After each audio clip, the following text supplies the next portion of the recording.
Here comes the bus. 버스가 온다. Here comes the bride. 신부님 등장. 아주 쉬운 간단한 예문입니다. 하지만 막상 써먹으려면 괜히 오버하는 것 같고 망설여집니다. 그냥 평범하게 말하는 게 나을 것 같습니다. The bus comes here. 왜? 그렇게 배워왔으니까요. 영어는 주어, 동사로 시작한다. 영어는 가장 중요한 말이 맨 앞에 나온다. 많이 들어보셨던 익숙한 내용이시죠? 그래서 이 가르침을 그대로 적용하면 The bus comes here. 이렇게 말하는 것이 맞습니다. 가장 중요한 말은 주어, the bus니까요. 그러나 원어민은 Here comes the bus. 이렇게 말하는 것이 일반적입니다. 오히려 이것과 비슷한 표현 Here it is, here you are, there you go. 이런 표현들을 일상처럼 씁니다. 이쯤 되면 누가 잘못하고 있는 걸까요? 원어민이 엉터리 영어를 하는 걸까요? 그럴 리 없습니다. 우리가 무언가를 잘못 배웠던 것이겠죠. Here comes the bus. 이렇게 말하기 망설여지는 이유는 스스로에게 자신이 없기 때문입니다. 내가 배웠던 지식과 마찰이 일어나고 있기 때문입니다. 이런 상태에서 무슨 말을 하겠습니까? 그냥 겉핥기 식으로 기계처럼 외웠던 표현 Hi, nice to meet you 정도만 하고 끝인 겁니다. 어설프더라도 자유롭게 진정으로 영어로 말하고 싶으십니까? 그렇다면 오늘 영상 잘 보시고 생각해 보십시오. 시작하겠습니다. Turn off the light. Turn the light off. 불 꺼. 대충 보면 같아 보이는 문장입니다. 하지만 뉘앙스도 다르고 구조도 다릅니다.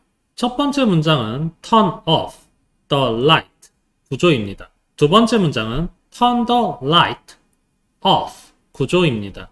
어떤 차이가 있을까요? 바로 어디에 비중을 두느냐입니다. turn off the light. 첫 번째 문장은 the light가 문장 끝에 있습니다. 즉, the light에 초점이 있습니다. 에어컨 말고 불을 끄라는 것입니다. turn the light off. 두 번째 문장은 off가 문장 끝에 있습니다. 즉, off에 초점이 있습니다. 불 켜지 말고 끄라는 것입니다. 정리하겠습니다. turn off the light. 꺼라. 불을. turn the light off. 불을 꺼라. 어떻습니까? 조금은 이해되시죠? 조금 더 확실히 이해시켜드리기 위해 잠시 주입식 영어를 살펴보겠습니다. Turn off the light, turn the light off. 이 두 예문은 둘 다 된다.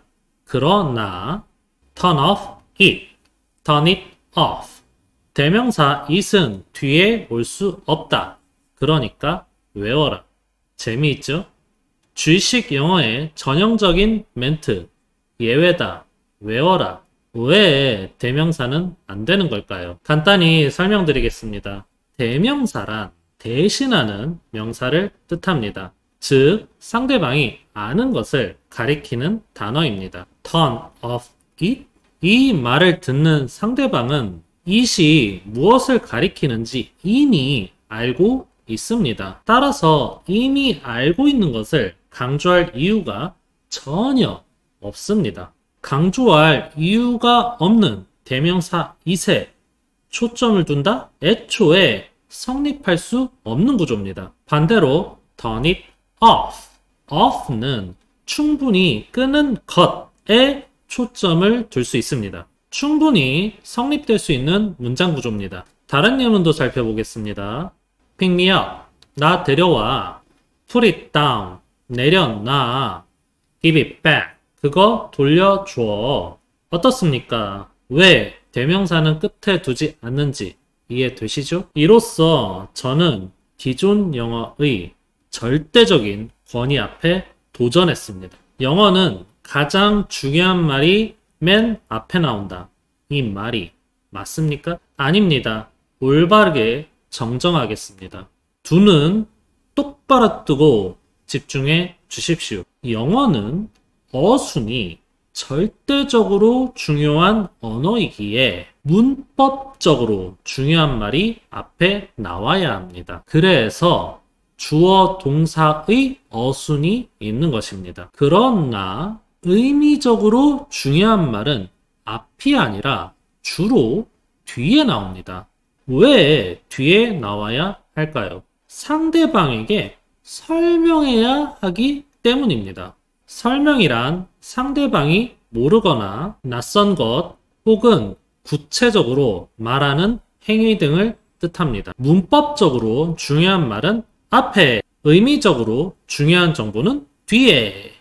확인 질문 드리겠습니다. 불을 끄라고 설명하고 싶으면 끄다 off를 강조해야 합니다. Turn the light off. 불을 끄라고 설명하고 싶으면 불, the light를 강조해야 합니다. Turn off the light. 버스가 여기에 온다고 설명하고 싶으면 bus, the bus를 강조해야 합니다. Here comes the bus. 신부가 여기 온다고 설명하고 싶으면 신부, the bride를 강조해야 합니다. Here comes the bride. 어떻습니까? 왜 here comes the bus를 쓰는지 완벽히 이해하셨죠? 이제는 올바른 지식까지 갖추셨습니다. 거침없이 자신감 있게 말하십시오. 우리가 기다리던 그 버스가 온다. Here comes the bus. 그런데 그거 아십니까? 여러분이 오늘 배우신 내용은 도치구문입니다. 그리고 안타깝게도 모든 중고등학생들은 도치구문을 거꾸로 배웁니다. Here comes the bus를 쓰는 이유는 here을 강조하기 위한 것이라고. 완전히 엉터리죠. 심지어 요즘은 고등학교 사교육 영어에서 엉터리 독해 공식이 유행처럼 번지고 있습니다. 이른바 수식어는 거품이다. 그러니까 무시해라. 유튜브에 있는 어떤 스타 강사의 말. Managers provide incentives for exploitation. 관리자들은 착취에 대한 인센티브를 제공합니다. 이 문장에서 for exploitation은 수식어, 즉 거품이라서 무시해도 된다고 말합니다. 그러나 예문을 다시 보십시오. 왜 인센티브를 제공합니까? For exploitation. 착취하니까. 이 문장에서 가장 강조하고 싶은 말은 착취입니다. 그냥 인센티브를 제공하는 것이 아니라 착취에 대한 인센티브를 제공한다는 것입니다. 그런데 착취라는 말을 무시해도 된다? 완전히 엉터리 공식입니다. 그럼에도 고등학생과 재수생들은 환호합니다. 마치 영어가 쉬워지는 것 같은 착각이 들거든요. 오늘 퇴근하면서 대형 학원의 광고를 봤습니다. 영어 독해 거품, 수식어 특강. 아마 스타 강사들을 따라서 동네 영어 강사가 흉내내는 것이겠죠. 엉터리 공식이 돈벌이가 되는 현실을 보며 씁쓸한 마음을 지울 수 없었습니다. 마무리하겠습니다. 영어는 어순이 중요한 언어입니다. 그래서 문법적으로 중요한 말이 앞에 나옵니다. 하지만 의미적으로 중요한 말은 주로 뒤에 나옵니다. 이 단순한 본질을 깨달아야 영어 고유의 설명 구조에 눈을 뜰 수 있습니다. 고등학생에게는 속독하는 비법이며 성인에게는 말문이 터지는 비법입니다. 명심하십시오. 오늘 영상이 유익하셨다면 구독과 좋아요 부탁드립니다. 댓글도 꼭 남겨주세요. 감사합니다.